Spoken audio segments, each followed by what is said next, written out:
Então vamos para Isaías 6. Depois que eu tinha explicado Isaías 6, que eu percebi que o vídeo cortou. Acredita nisso? Mas vamos lá. Isaías capítulo 6. Peguem suas Bíblias. Vamos analisar esse texto aqui que está localizado no proto-Isaías. No primeiro Isaías, que vai do capítulo 1 ao 39. Certo? Está na época da monarquia, século VIII a.C., tem umas temáticas fortes sobre o juízo, o pecado, a santidade de Deus, é isso? Então vamos aqui no texto da vocação, né, o chamado de Isaías. Eu vou usar duas Bíblias, tá? Aqui, ó. Minhas anotações e duas Bíblias, tá vendo? E aí a gente vai fazendo esse estudo juntinhos. Bom, no ano em que morreu o rei Uzias, eu vi ao Senhor assentado sobre um alto e sublime trono, e o seu séquito enchia o templo. Os serafins estavam acima dele. Cada um tinha 6 asas, com 2 cobriam o rosto e com 2 cobriam os pés, e com 2 voavam. E clamavam uns para os outros, dizendo: Santo, Santo, Santo é o Senhor dos exércitos, toda a terra está cheia da sua glória. E os umbrais das portas se moveram com a voz do que clamava, e a casa se encheu de fumaça. Então disse eu: ai de mim, que vou perecendo, porque eu sou um homem de lábios impuros e habito no meio de um povo de impuros lábios. E os meus olhos viram o Rei, o Senhor dos exércitos. Mas um dos serafins voou para mim, trazendo na mão uma brasa viva, que tirara do altar com uma tenaz. E com ela tocou a minha boca e disse: eis que isto tocou os teus lábios, e a tua iniquidade foi tirada, e purificado o teu pecado. Depois disso, ouvi a voz do Senhor que dizia: a quem enviarei, e quem há de ir por nós?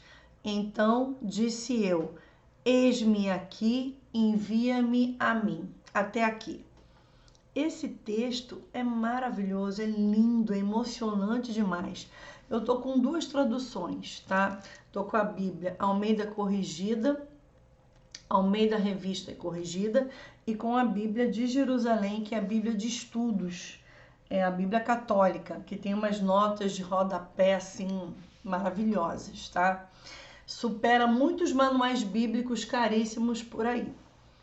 Então, quem gosta de estudar a Bíblia, eu indico que compre a Bíblia de Jerusalém, essa aqui, ó. Tá vendo? Ó, a Bíblia de Jerusalém. Uns rodapés maravilhosos. Ó minha Bíblia como é que é, ó. Toda anotada. Não é só essa não, todas são, ó. Olha aqui. Essa aqui que é da Almeida, ó. Tudo escrito. Não é pecado escrever na Bíblia não, tá, gente? A página não é sacra não, tá? O Deus que é santo. Vamos lá. Bom, no texto nós estamos vendo que há uma cronologia marcada. O texto inicia dizendo a época em que Isaías está tendo a visão, em que Isaías está tendo essa experiência com Deus. No ano em que morreu o rei Uzias. O rei Uzias morreu no ano 742 a.C. Algumas literaturas vão colocar 740 a.C., mas a antiguidade, marcar a cronologia, a data na antiguidade é complicado, tá? Então a gente fica com uma data aí, 740, 742, fica à vontade. Mas por aí, tá bom? Porque há livros que dizem 742, há livros que falam 740. Mas esse é o menor dos problemas. O interessante é a experiência que Isaías está tendo com o Senhor aqui, né? Neste ano em que o rei Uzias morreu, ele viu quem? O Senhor, sentado sobre um alto e sublime trono. Na Bíblia de Jerusalém nós temos aqui, sentado sobre um trono alto e elevado. Aqui. Um trono alto e elevado. Para um trono alto e elevado, há duas possibilidades aqui de interpretação. Isaías está aqui, né, no templo. Está tendo essa visão. Alguém sentado num trono, o Senhor. Ele identifica que é o Senhor, né? Sobre um alto e elevado, sublime, elevadíssimo trono, algo muito longe de onde ele está. Pode ser essa percepção. Ou pode ser que o trono esteja num altar, ainda um lugar assim mais alto do que uma certa superfície, não sei, que ele esteja vendo, entende? Está acima de algo acima, tudo bem? São duas possibilidades da gente interpretar esse trecho aqui do que Isaías está tentando passar para a gente, do que ele está vendo. Então ele viu o Senhor assentado. Ele está antropomorfizando Deus, porque Deus é espírito, né? O que ele está vendo, alguém, né, sentado sobre um alto e sublime trono. Então ele está tendo uma visão do Senhor e ele identifica que é o Senhor. Isaías está vendo alguém sentado num trono. Quem senta em trono é rei. Não tem outra pessoa que senta em trono. Olha que interessante, o texto começa falando da morte de um rei. Um rei morreu, mas ele está vendo um rei que não morre. Ele está vendo um rei que é eterno, que tem uma glória, algo muito grandioso que ele está descrevendo aqui. O mortal vai, outro substitui, Deus, o Senhor da história, no alto e sublime trono, controlando tudo. Ele abate, ele levanta. Os reis da terra vêm e vão, e o Senhor permanece para sempre. Na sua condição de soberano, de rei. Entende isso? Coisa linda isso aqui. O mortal vai, vem outro no lugar, mas o Senhor permanece. O Senhor, rei da história, rei da nossa vida, está ali, controlando sobre um alto e sublime, um altíssimo trono. E na versão da Bíblia de Jerusalém, nós estamos assim, a cauda da sua veste, veja, Deus está vestido. A cauda da sua veste, ela enchia o templo, enchia o santuário. Então você imagina uma roupa, né, de rei, aquela coisa suntuosa, mas a cauda da sua veste, ela tocava, ela enchia o santuário. Na Almeida Revista e Corrigida está o séquito, enchia o templo. Algo que vem de Deus está tomando o espaço onde Isaías se encontra. Percebe? Ele está tendo uma visão de alguém acima, transcendente, soberano, que reina. E esse transcendente, esse soberano, esse rei, que é eterno, toca onde Isaías está, o local. Deus é um Deus que se comunica com o homem, com o ser humano. Ele é transcendente, ele é sobrenatural, ele é tremendo, é rei, ele é Deus. Mas ainda assim ele toca na terra. Isso é grandioso demais. É uma coisa para a gente ficar aqui falando sobre isso horas. Né? Nós somos tocados pelo sobrenatural. Nós somos cheios desse sobrenatural. Nós não conseguimos ir até ele, a não ser pela glória, pela graça, pelo sangue de Jesus. A gente está aqui no Antigo Testamento. Veja, ele vem até nós. Sempre foi assim, ele vem. Ele vem até nós, ele está vindo. A presença dele, a roupa, enche o local, enche o templo, o santuário. E aí o texto continua. Acima dele, o que é uma tradução não muito bem vista, porque não tem ninguém acima de Deus, mas pode ter sido uma forma de visão de alguém que está muito abaixo, de ver os serafins ao redor, tendo a impressão de que estão acima. Mas os serafins estão ao redor. Seria, assim, o mais aceitável, tá? Para essa tradução, para esse trecho aqui. Já ouvi isso de professores muito feras em hebraico. Então, ao redor, em pé, estavam serafins, cada um com 6 asas, 2 cobriam a face. Veja, eles estão perto do Senhor, muito mais perto que Isaías, estão ao redor do Senhor. 2 asas cobrindo o rosto, a glória do Senhor é muita. Olha aqui o tremor, o respeito, o temor, olha só como que o serafim está diante do trono, está diante do Senhor. Veja, a posição do serafim. Serafim, no hebraico, é saraf. A palavra em hebraico é saraf.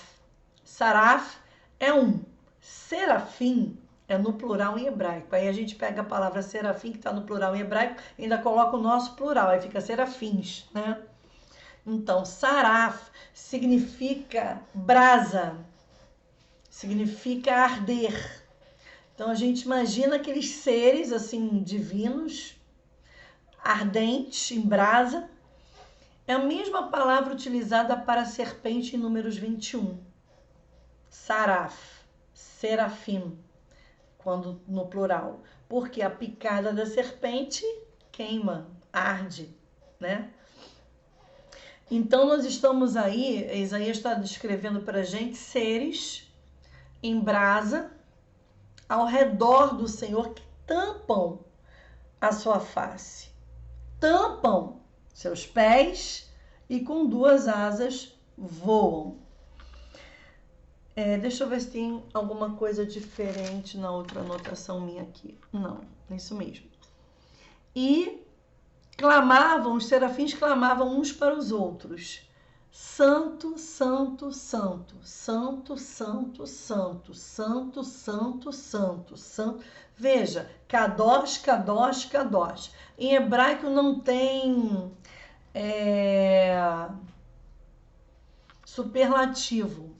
Não tem palavra no superlativo.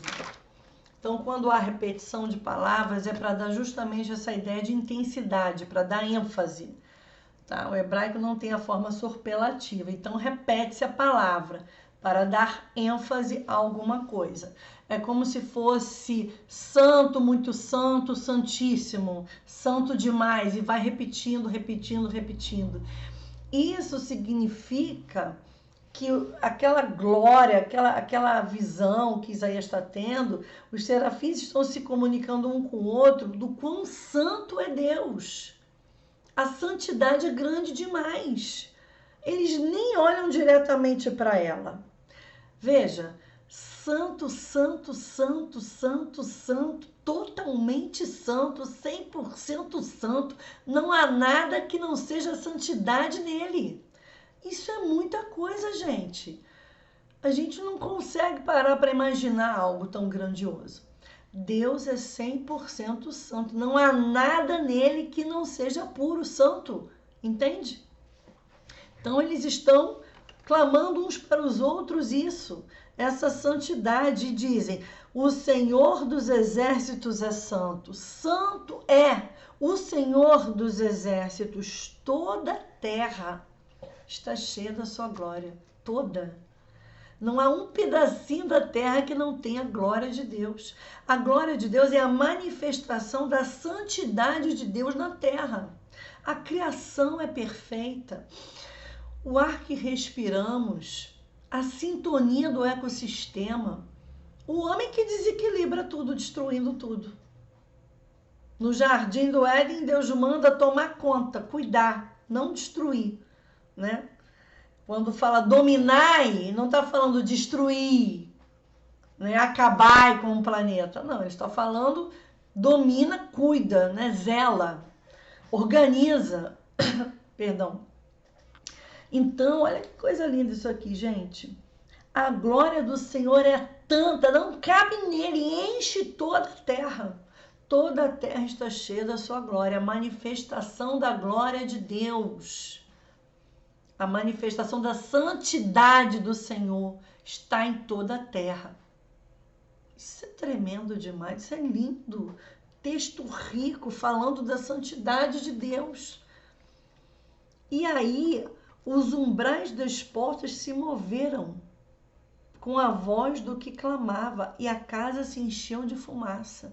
Numa outra tradução, eu tenho aqui, ó, a voz dos seus clamores, os gonzos das portas oscilavam enquanto o templo se enchia de fumaça. Imagina a cena, o lugar não está contendo a glória, o lugar está tremendo, os gonzos das portas, aquelas portas antigas, imensas, altas, enormes, né? A madeira grossa, aquela coisa imensa, pesada, está tremendo, não está aguentando, está sentindo que algo maior está ali. A fumaça, gente, essa fumaça é Ashan. Deixa eu ver se eu anotei a palavra em hebraico. Ashan, achar, perdão, não é N não. Achar. É a mesma palavra do Êxodo 19, 18. Quando Deus se manifesta no monte. Fala, eu vou descer no monte. Fala para o povo vir falar comigo, né? Tem um contato aí, som de trombeta, buzina, barulho, raio, trovão, né? O monte fumegando. É essa fumaça aí, da presença. Aquela coisa grandiosa. E que assusta, é muito grande. Então você vê, o local onde Isaías está tremendo, não está aguentando aquela glória que está se manifestando ali, tu vê. O trono está lá em cima. O que está tocando o templo é a veste. Tá vendo? É um pouquinho só assim, ó. É o que está tocando. E às vezes a gente age com Deus como se Deus fosse nosso coleguinha de sala. É Deus, gente. É o Senhor. É com temor e com tremor. E aí, o que Isaías fala? Primeira coisa, ai! Ai é um gênero literário usado para ocasiões fúnebres na Bíblia. Ai, lamento, dor. Fúnebre, funeral, morte. Ai. Em hebraico é oi, se eu não estou enganada. Roi, coisa assim. Ele está sentindo a morte. Eis que vou perecendo, eu estou morrendo. Ai de mim. Um lamento sai de dentro, é dor, a dor da alma. Ai, eu vou morrer. O que eu estou vendo aqui eu não vou aguentar. Ai de mim.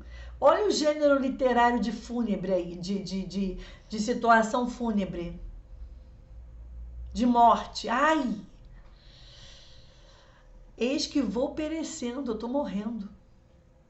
Tá tudo aqui, tá tudo balançando, tá tudo tremendo. Eu não tô aguentando isso que eu tô vendo, é muito grandioso. Na outra diz assim: ai de mim, estou perdido. Tô perdido. Com efeito, sou homem de lábios impuros. E aqui diz: porque eu sou um homem de lábios impuros, lábios sujos, sou pecador. A boca fala do que o coração está cheio. Se eu tenho um lábio impuro, eu tenho um coração impuro também. Eu por dentro estou impuro, entende? Estou impuro por dentro, eu sou pecador. Ai de mim, que eu estou vendo a glória, os meus olhos viram o Rei. Os meus olhos estão vendo algo grande demais, eu vou morrer. Eu sou pecador, ai de mim. Aqui, lábios impuros é uma metonímia, a parte pelo todo, porque não é só o lábio que é impuro, é o todo, é o homem. É toda a pessoa dele que é impura. E habito no meio de um povo de impuros lábios, habito no meio de pecadores. Eu não fico nessa presença. Eu não habito aqui. A minha realidade é mortal, a minha realidade é finita, é limitada. Veja a experiência que ele está tendo. O profeta não é só o que fala, o que traz a mensagem. Ele é aquele que vive. Ele vive a palavra. Porque ele tem que ter uma vida separada. Ele tem que ter uma vida em santificação. Ele está sendo porta-voz do Rei, porta-voz do Senhor, do Eterno. Ele não pode viver de qualquer jeito. Entende a mensagem? E os meus olhos viram o Rei, o Senhor dos Exércitos. Aqui nessa outra diz, e meus olhos viram o Rei, em maiúsculo, Adonai dos Exércitos. Veja, o versículo 1 começa com a morte de um rei. E ele aqui está falando que viu o rei. Não é um. O rei, o Senhor dos Exércitos. Então, quer dizer, o rei reina, sentado em trono é rei. Esse rei é eterno. Ele tem uma glória, ele tem um poder, ele é todo poderoso, ele é sobrenatural. Senhor dos Exércitos, está à frente da batalha. Ele defende, ele luta. Ele não está na retaguarda, ele está na frente. Tá vendo? É algo assim muito tremendo, maravilhoso. Meus olhos viram o Rei, o Senhor dos Exércitos. Exércitos aqui pode ter a conotação da criação divina, dos anjos, do cosmos, das estrelas, dos planetas, enfim. Também pode ter esta conotação, tá? Tem até um salmo que fala nisso, que o Senhor criou os seus exércitos. Agora eu não sei de cabeça ele, onde está não. Então, no meio disso tudo, um dos serafins, aqueles seres, né? Que a palavra significa em brasa, arder, fogo, voou para mim, trazendo na mão uma brasa viva, que ele retirara do altar com uma tenaz. Veja, então há um altar, há um trono, há serafins, um serafim vem com um alicate, tipo uma ferramenta, tira do altar uma brasa viva. O altar representa o local onde está o Senhor, onde está o trono do Senhor, um local santo. Ele tira dali, não é nem com a mão, é com uma tenaz, e coloca no lábio do profeta. Como é que o profeta vai falar uma palavra santa se ele é impuro? Se ele tem os lábios impuros. E o lábio, a boca fala do que o coração está cheio. Então eu vou limpar, vou santificar. É o momento da santificação do profeta. Ele está sendo purificado dos seus pecados para poder ser porta-voz, boca de Deus na terra. Não é de qualquer jeito que se é boca de Deus na terra. Tem que estar puro, limpo de coração, uma vida santificada, claro que 100% só no céu. Mas aqui a nossa obrigação é buscar essa presença, essa santificação. E aí ele diz: isto tocou os teus lábios e a tua iniquidade foi tirada e purificado o teu pecado. Ele foi limpo, ele foi purificado para o trabalho, para a ação, para o que Deus tem para ele, né? Então veja, a sua iniquidade está removida, houve a purificação do profeta, da vida do profeta aqui. Teu pecado está perdoado. Em seguida, o profeta diz: ouvi a voz do Senhor que dizia. Lembra Rosé? Isaías é Rosé, visionário. Falei no vídeo anterior. Ele vê e ouve. As experiências com Deus são assim. Então ele ouviu a voz do Senhor. Primeiro no versículo 1 ele vê a glória, né? No versículo 8º, ele ouve a voz do Senhor que diz: quem hei de enviar? Quem irá por nós? Esse nós aqui, no hebraico, é o plural majestático. É um plural que indica autoridade, tá? É um plural diferenciado do que a gente entende como mais de um. Mas a gente, após Cristo e com os nossos, né, entendimentos cristãos, a gente entende e interpreta como sendo a Trindade, não é isso? Mas a intenção de quem escreveu aqui não era essa, porque ainda não se havia a ideia de Trindade aqui, tá? Então aqui é o plural majestático do hebraico, que quer dizer autoridade, alguém de muita força, autoridade. Então, esse ser, esse Deus fala assim: quem eu hei de enviar? Quem irá por nós? Quem? O convite está sendo feito ao profeta. E o profeta responde: eis-me aqui, envia-me a mim. Não envia mais ninguém, não, eu tô aqui. Já vi, já entendi, fui purificado, entendi que minha vida tem que ser separada, envia-me a mim. Ele aceitou a proposta de levar a mensagem, de ser a mensagem, não só a falar, né? Porque os profetas do Senhor, eles eram pessoas respeitadas, não só porque diziam e porque se cumpriam, porque eram pessoas cheias de Deus, pessoas que tinham relacionamento com o Senhor. O Senhor te chamou para alguma coisa? Tenha relacionamento com Ele.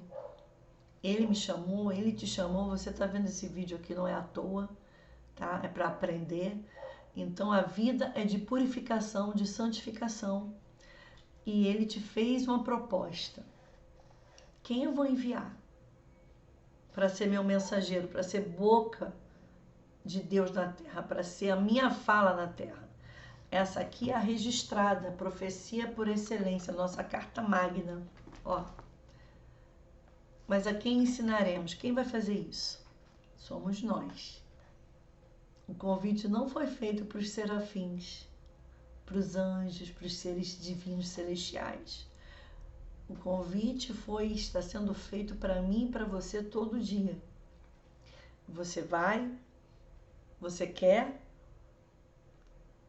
lábio puro, coração limpo, caminhada, ouvindo a minha voz e falando quando eu mandar e o que eu mandar. Não importa, mas tem que obedecer exatamente como Deus fizer, como Deus mandar. Eu fico aqui com esse texto porque a gente poderia falar muito mais coisas. É um texto lindo, é um texto tremendo, é um texto que me coloca no meu lugar. E nós vamos continuar no próximo vídeo. É claro que isso aqui é um estudo, né, gente? Não é uma aula, um curso. Pode ser que futuramente eu monte um curso, que eu possa falar muito mais coisas aqui e detectar a teologia do proto-Isaías, por exemplo. Aqui a gente vê a santidade, aqui a gente vê o pecado, né? A gente vê ele vendo a santidade e se vendo. Primeira coisa que a gente vê quando olha para Deus é assim, a nós mesmos. A gente tem que olhar para dentro de nós. Ai de mim, que vou morrer. Vou perecer vendo isso tudo aqui, vivendo isso tudo aqui. Nossa caminhada tem que ser limpa, idônea, reta, justa, santificada. Não pode ser de qualquer jeito, nem da boca para fora. Porque em Jeremias 28 a gente viu 2 profetas.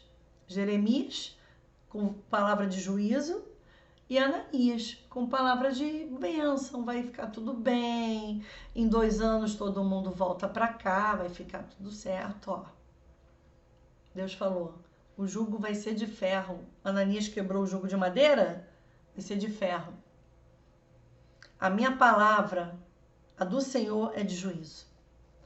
A palavra de juízo vem para corrigir, para consertar, para que futuramente haja a palavra de salvação, de consolação. O proto-Isaías é o aviso ao povo. Vocês vão perecer. Olha, anda direito aqui, ó. Olha para cá, olha para Deus, olha para mim, olha para o Senhor.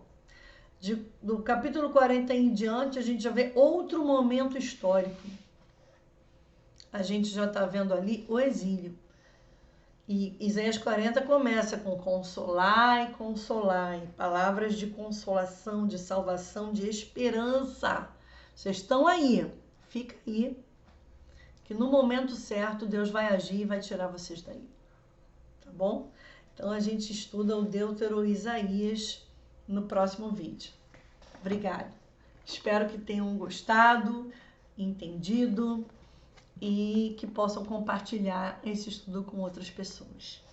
Amém?